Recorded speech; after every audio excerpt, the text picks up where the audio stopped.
In my past life, I ran into a burning building to save the little girl next door and got burned beyond recognition. Her family had the nerve to say I didn't protect her well enough because she ended up with a small scar on her face. They demanded 200 grand from me to take her in for plastic surgery. I refused.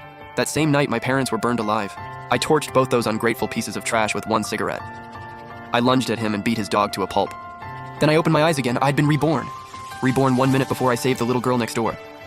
Thick smoke was already pouring out of the neighbor's unit. The little girl's mom burst out clutching her son, and the second she spotted us, her eyes lit up. Chunkian is still inside. Can you please go get her out?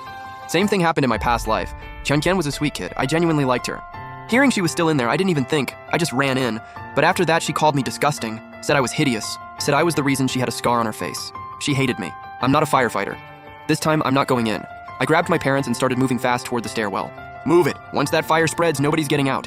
The second she heard that, Chunkian's mom grabbed her son and bolted to the front of the group. In her mind, her son was everything. Chunkian meant nothing. The scar on her daughter's face only bothered her because it had hurt her chances of getting married. Less dowry. That was it. By the time we got downstairs, a crowd had already gathered. Security guards were trying to hold everyone back with a megaphone. Wang Kuiwa collapsed on the ground, her son coughing and bawling beside her. The fire was massive now. Chunkian was at the window, crying, staring down at her mom. She kept glancing over at me too, her eyes just begging. But nobody moved. The two elderly security guards didn't dare go up either. Everyone else wanted even less to do with it. Then Wang Tuihua walked straight up to me. Please, can you go get Chunkian out?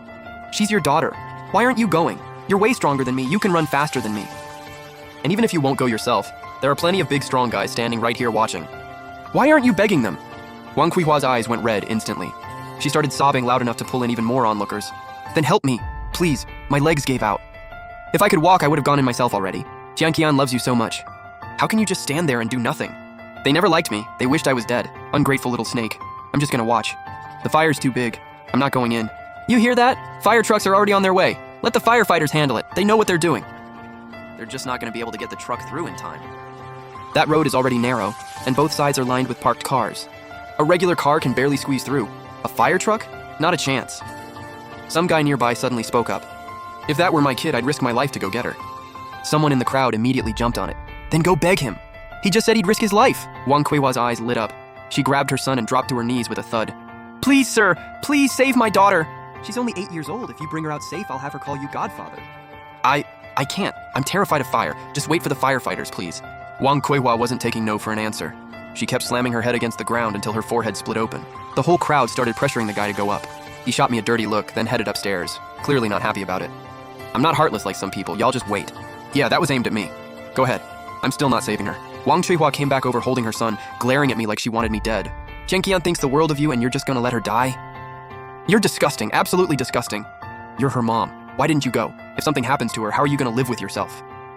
I panicked, my legs went out, I just couldn't. All the color drained from Wang Kuihua's face. Funny, because when you were running out with your son, you moved just fine. You've always cared more about your son. You're the reason Chunkian is up there. She crumpled to the ground, still holding her son. Don't try to guilt trip me. I'm fresh out of guilt. A little while later, the guy came back down, alone. Chunkian was still crouched at the window crying. Wang Cuihua snapped and lunged at him, swinging. Why'd you come back without her? Go back up and stay with her. I'm telling you, if anything happens to my daughter, you're done. You hear me? The guy's eyebrows were literally singed off, his face completely blackened from smoke. Then why don't you go up yourself? The fire's too far gone. Nobody can get in now. If you'd sent someone sooner, she could have been saved. Wang Kuihua didn't care about any of that. Right now, this guy was just her punching bag, just like I was in my past life. You have to bring Chunkian out. If you don't, I swear I'll make your life hell. If anything happens to her, I will never forgive you. The guy slapped Wang Kuihua across the face. Get out of my face! No wonder nobody wanted to help! With a mom like you, that poor girl never stood a chance. Wang Tuihua flew at him, fists swinging. I'll kill you! Meanwhile, Chunkian at the window looked completely hopeless. She screamed with everything she had. Why didn't you come save me? You said I was your favorite! I'll never be mean to you again. I don't want to die. I stared at her. Wait, did she get reborn too? Doesn't matter either way. Reborn or not, I'm still not saving her. Good. Let her experience it firsthand. Snakes don't get happy endings. Just then, firefighters arrived with their gear. Wang Kuihua spun around and dropped to her knees, sobbing. Please, please save my daughter!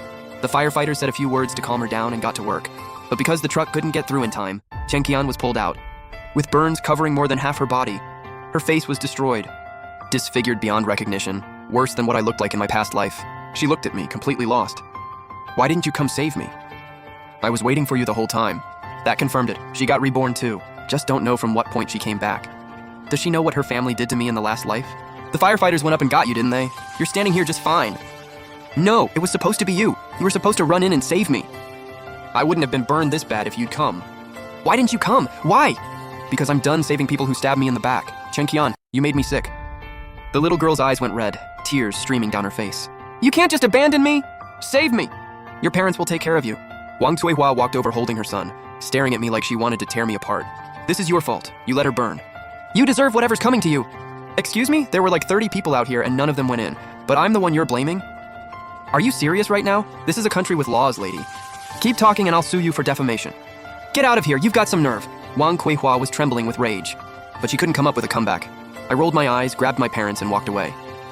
Don't you walk away from me. When my husband gets back, he's gonna make you pay for this. Bring him. That's exactly who I want to talk to. I took my parents straight to an electronics store and bought 10 security cameras. My parents looked totally confused. My mom even wanted to drag me to see some fortune teller. Hold on, just trust me for a second, okay? Once they nodded, I sat them down and told them everything. The past life, all of it. My mom broke down instantly. She just held me and sobbed like I'd never seen before. It's okay, it's all over now.